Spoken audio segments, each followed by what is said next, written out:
Siphung the আৰ্টিষ্টৰ উদ্যোগত শনিবাৰে নলবাৰী জিলা পুথিভঁৰালত অসমৰ সদ্যপ্ৰয়াত তিনিগৰাকী বৰেণ্য কবি ক্ৰমে বিপুল কুমাৰ দত্ত, অনুভৱ তুলসী আৰু যোগেন টাইটৰ এখন স্মৃতিচাৰণ সভা অনুষ্ঠিত হয়।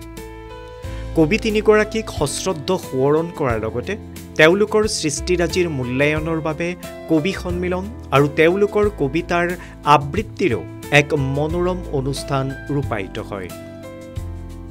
স্মৃতিচাৰণ সভা উদ্বোধন কৰে প্ৰসিদ্ধ কবি তথা নলবাৰীৰ জিলা আয়ুক্ত নিবেদন দাস পাটোৱাৰীয়ে। চিফুং দ্য আৰ্টিষ্টৰ এই উদ্যোগক মই শলাগ লৈছোঁ যে তিনিজন অসমৰ বিশিষ্ট কবিৰ অকাল বিয়োগত তেওঁলোকৰ কৰ্মৰাজিৰ ওপৰত চৰ্চা কৰিবলৈ, তেওঁলোকৰ কৰি যোৱা কামবিলাক ৰোমন্থন কৰিবৰ নিমিত্তে আজি এই স্মৃতিচাৰণ সভাখন আয়োজন কৰা হৈছে আৰু তাৰ বাবে চিফুং দ্য আৰ্টিষ্টক মই ধন্যবাদ জ্ঞাপন কৰিছোঁ। পোনপ্ৰথমে মই এই তিনিগৰাকী কবিৰ পবিত্ৰ আত্মাক শ্ৰদ্ধা জনাইছোঁ আৰু তেওঁলোকক শ্ৰদ্ধাৰে সোঁৱৰিছোঁ। লগতে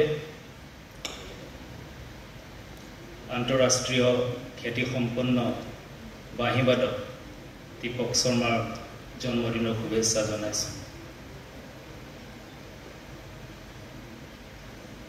নীলমণি ফুকন ছাৰে কৈছিল যে কবিতা ভাষা শিল্প, জীৱন শিল্পও।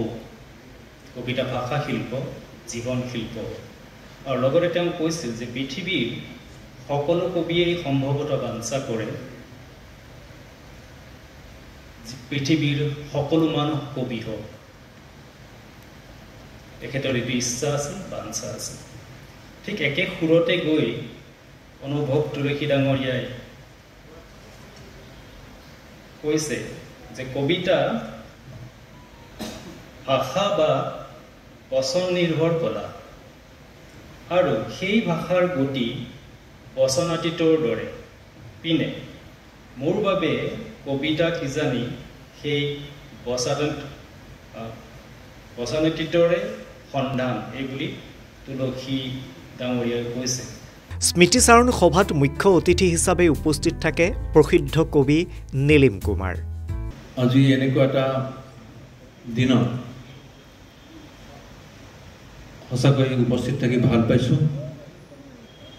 আনন্দই লাগিছে নে বিষাদেই ঠিক ধৰিবও পৰা নাই, কাৰণ তিনিজন কবি আমাৰ মাজৰ পৰা আঁতৰি গৈছে আৰু যোৱাও নাই।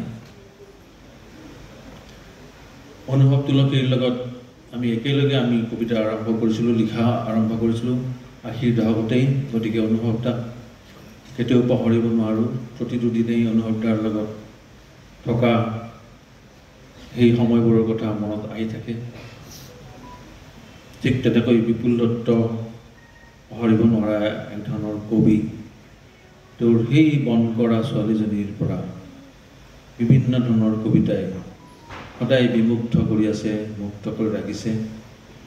মোকেই নহয়, অসমৰ অজস্ৰ কবিতা প্ৰেমী ৰাইজক, কবিতা ভাল পোৱা মানুহক। তেনেকৈ যোগেন টাইটৰ হালধীয়া বুলি ক'লেই যোগেন টাইটটো শব্দত যোগেন টাইটলৈ মনত পৰে। হালধীয়া ৰংটো, সোণাৰ ফুলৰ শব্দটো। প্ৰত্যেকজন কবিকে লগ পাইছিলোঁ, তাৰ ভিতৰত অনুভৱ তুলসীক খুব ওচৰতে আমি প্ৰতিবেশীও আছিলোঁ। গতিকে আজিৰ এই দিনটোত ঠিক তিনিজন কবিক এনেকৈ সোঁৱৰিব লগা হৈছে। অতি কি ক'ম, বেদনাৰ কথাই বুলি ক'ব পাৰি, কাৰণ তেওঁলোকক আমি হেৰুৱাইছোঁ। আমাৰ শাৰীৰিক অস্তিত্ব তেওঁলোকৰ সৈতে আমাৰ নাই আৰু এতিয়া। গতিকে কবিতা সম্পৰ্কে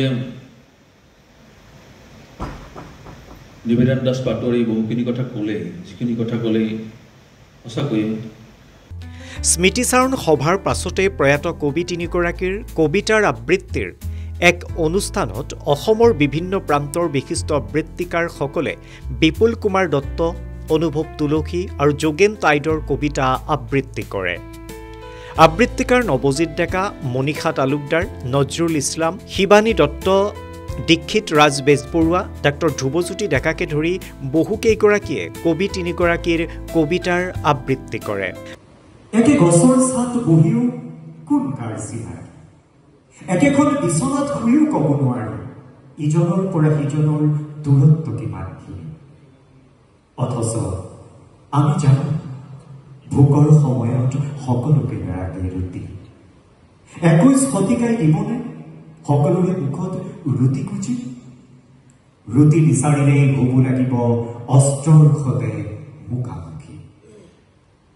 আপোনাক আপুনি বুলি নকৈ আপোনাকে ভাঙি চিঙি ক'ব, এয়া আপোনাৰ হাত, এয়া আপোনাৰ ভৰি, এয়া চকু আৰু চুলি।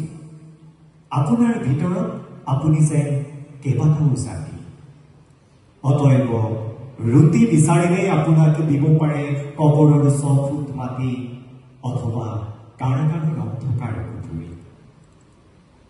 এতিয়া দিনেই ৰাতিয়ে মিলি দীঘল ৰাতি, দুচকুৰ দৃষ্টিব্যাপী অস্তমিত সূৰ্যৰ বৰবাণী। যন্ত্ৰণাত বুকুচাত পাত দিয়ে আমি পাৰ হোম দুখৰ চঞ্চল নদী।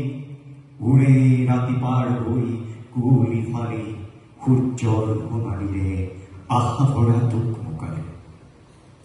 প্ৰেমৰ বিশুদ্ধতাত মানুহ বুলিলেই মানুহ হ'ব মানুহৰ চিনাকি। এতিয়া দিনেই ৰাতিয়ে মিলি দীঘল ৰাতি, কোনে ল'ব গাত আপোন বুলি? এতিয়া মানুহৰ পদূলিত বৃহৎ নপদূলি। ধন্যবাদ।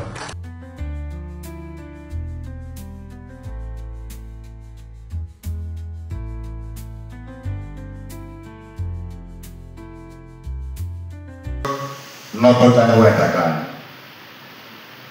এটা গানৰ বাবে মই এটা গান হলো, এটা গানৰ বাবে মই এটা গান হলো। শীতল বতাহ হৈ গছৰ ছাঁ হৈ ঘূৰি ফুৰিলো নিকাল বোৱা। তেজৰ বিনিময়ত মোৰ প্ৰেমিকসকলে ঘৰ পাতি দিলে মোক লেটিন আমেৰিকা। অথচ এনে এটা গানৰ অজুহাতত মোৰ গাঁৱৰা শত যুৱক্ৰত হয় বিপ্লৱৰ পেচা কিনা। এটা গানৰ বাবে এটা গান হ'ল, এটা গানৰ বাবে এটা গান হৈ মই ঘূৰি ফুৰিলো বিলি ক্লিণ্টনৰ মহাফুলৰ বাগিচাত। পণ্যৰ হিচাপত তেওঁ মোক কিনি ল'ব খুজিলে, অথচ আমেৰিকাৰ এটা মাতাল গান এনেকৈ ক্ৰয় হ'ব লাগিছে মৰেই গাঁও চহৰত দুগুণ দামত, পুৱাৰ ৰদ আৰু সন্ধ্যাৰ শীতলতাৰ বিনিময়ত। তাৰ পাছতে অনুষ্ঠিত হয় কবি সন্মিলন। এই কবি সন্মিলনত অধ্যক্ষতা কৰে অধ্যাপিকা ৰূপা পাটৰ আৰু বৰভাগ মহাবিদ্যালয়ৰ প্ৰাক্তন অধ্যক্ষ ফণীধৰ ডেকাই। অনুষ্ঠানত কবিতা পাঠ কৰে কবি আবেদুৰ ৰহমান, নন্দিতা বৰঠাকুৰ, মামণি ডেকা, প্ৰণৱ কুমাৰ শৰ্মা, নিবেদিতা হাজৰিকাকে ধৰি প্ৰায় 50 গৰাকী কবিয়ে। পেহেলগামত বিধৱাৰ কাকতি। পেহেলগাম পাহাৰীয়া নৈখন পাৰ হৈ সৰগৰ দলিচাখন, য'ত শীতল বতাহে সকলোৰে কণ্ঠত কবিতা আনে অথবা গীতৰ কলি। সেই নগৰীত আজি অন্তৰাল হ'ল সকলো শব্দ। গুলীয়ে তাত লিখি থৈ গ'ল মৃত্যু সংগীত। অচিন বন্দুকৰ লক লক কৰা জিভাত পুৰুষবোৰ খহি পৰিছিল স্বজনৰ সন্মুখতে স্বদেশতে।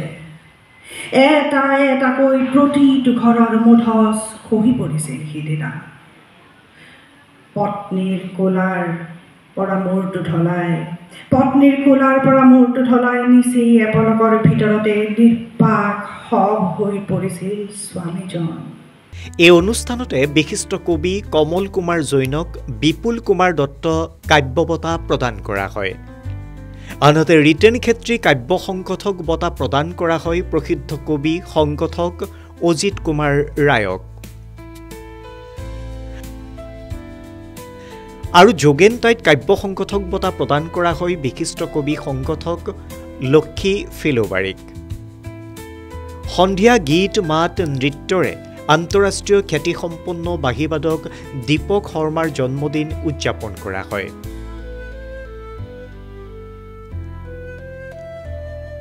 এই সমগ্ৰ অনুষ্ঠানটিৰ আঁত ধৰে কবি প্ৰণৱ কুমাৰ বৰ্মনে।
শুদ্ধ আৰু বিস্তৃত বাতৰিৰ বাবে চাই থাকক নিউজ ডেস্ক ৰিপোৰ্ট।